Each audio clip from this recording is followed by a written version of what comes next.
గారికి చిట్యాల ఐలమ్మ ముని మనవరాలుగా కృతజ్ఞత తెలియజేసుకుంటున్నా. ఐలమ్మ ఆశయ సాధన సమితి అభ్యాస్ అధ్యక్షురాలు నేను. మహిళలు మహారాణులు అని అన్నారు. మరి మహారాణులమేనా? మహారాణులమే. బల్ల కొద్ది చెప్పాలి, అంతేనా? ఇప్పుడు ఇక్కడ అందరు మహారాణులే ఉన్నాయి, అవును కదా? మరి వాళ్ళంతటి స్థాయికి మనం ఎదగాలంటే మనం కూడా మహారాణులుగా ఎదగాలి. ఖమ్మంలో ఒక వైబ్రేషన్ ఉంది, మాట్లాడుతుంటే నాకు వణుకొస్తుంది. అవసరం లేదు, మంచిగా మాట్లాడు. రెండు ఐలమ్మలాగా నువ్వు ఇది కావాలన్నమాట. అసలు వనకాల్సిన అవసరం లేదు. మనం తెలంగాణ బిడ్డల వనకడం అంటే భయంతో వచ్చే వనకుడు కాదక్క, ప్రేమతో. అంటే నన్ను మాట్లాడించే శక్తి మీ ద్వారా నాకు ఇట్లా వణికిస్తుంది.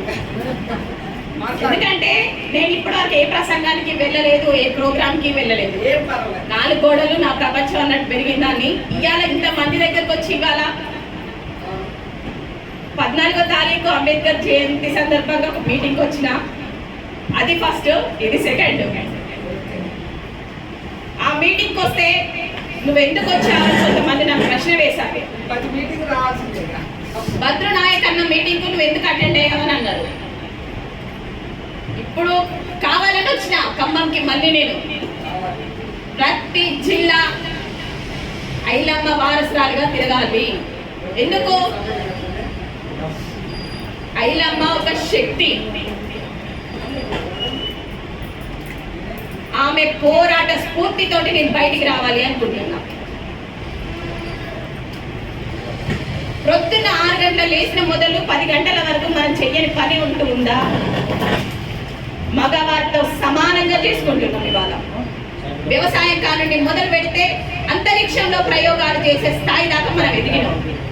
వారిలో మనం ఎక్కడ తక్కువ? అలాంటి మనకు చట్ట సభల్లో ఎందుకు ప్రాధాన్యత ఇవ్వరు? ఒక ఇంటిని బాగు చేసుకునే మనం, భర్త సంపాదన తెచ్చిస్తే ఇల్లు గడుపుకునే మనం ఒక ఊరిని బాగు చేసుకోలేమా?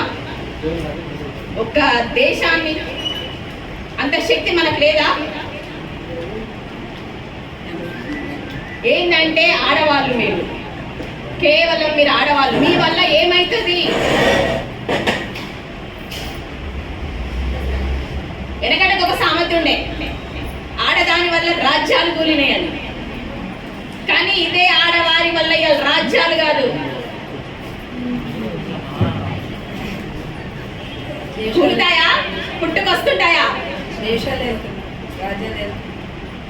ఇవాళ మనం దేశాలు రాజ్యాలు వేలే స్థాయికి ఎదిగినాం. మనం ఒక చిన్న విషయం చెప్తా. ఒక ఫంక్షన్కి వెళ్ళినాం. అక్కడికి వెళ్ళిన కాడ అందరు ఆడవాళ్ళందరూ కూర్చొని వెళ్తే ఒక పెద్ద మనిషిని, ఇంకా మీ పదవి కాలం ఎంత ఉంది అని అడిగారు. అంటే మేము చచ్చిపోయేదాకా మా తరాలు ఇక మేమే చెయ్యాలి, ఎవరికి ఛాన్స్ లేదని అని అంటారు. అంటే ఒక్కసారి మా ఆడవాళ్ళకి ఇస్తే బాగుంటుంది కదా అన్నారు.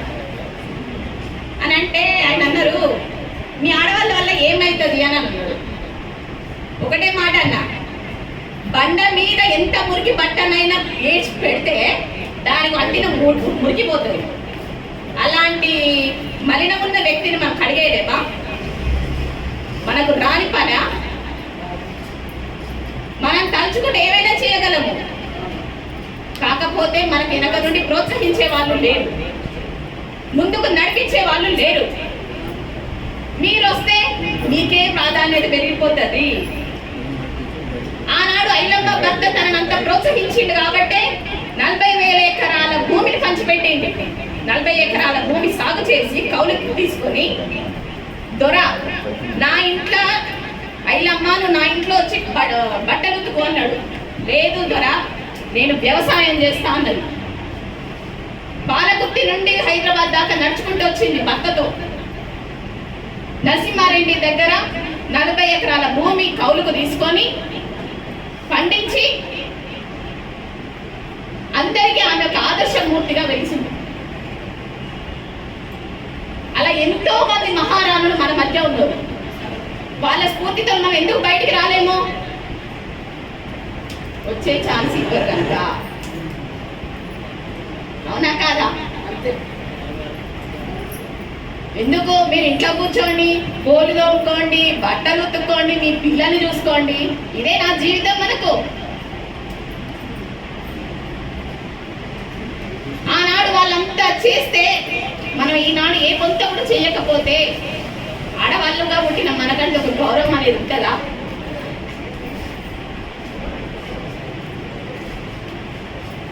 దయచేసి మగవారు ఎక్కువ కాదు, ఆడవారు తక్కువ కాదు, ఇద్దరూ సమానమే. సరే, మగవాళ్ళని గౌరవిస్తూ మనం పెద్ద స్థాయిలో ఉంచాము, కానీ చదువులో కానీ అన్ని రంగాల్లో కానీ ఆడవాళ్ళకు ఉన్నంత ప్రాధాన్యత, విలువ, గొప్ప మగవారికి ఉన్నదా?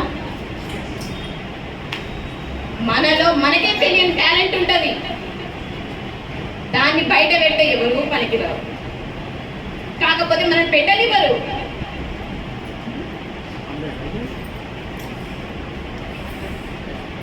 ఆడపిల్లవు నువ్వు బయటకు వచ్చి చేసేది ఉన్నది, నలుగుట్లోకి వస్తే నానా మాటలు అనుకుంటారు, నీ గురించి అవసరం అమ్మా, ఎందుకు నీకు ఇవన్నీ, ఇంట్లో కూర్చో అంటారు. ఇంట్లో కూర్చుంటే నలుగురికే, బయటికి వస్తే కొన్ని కోట్ల మందికి మనం ఆదర్శమూర్తిగా నిలబడొచ్చు. అవునా కాదా?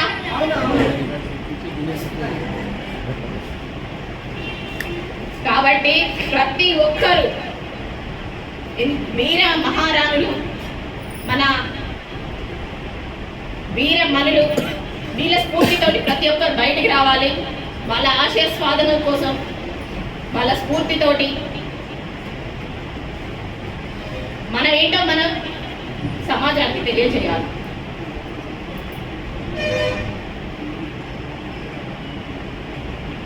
ఎన్నో ఇప్పటి వరకు మన తెలంగాణ రాష్ట్రంలో ఎలక్షన్ల ఎంతమంది జెడ్పీటీసీలు, ఎంపీటీసీలు, సర్పంచ్లు ఆడవాళ్ళుగా ఉండిపోయారు.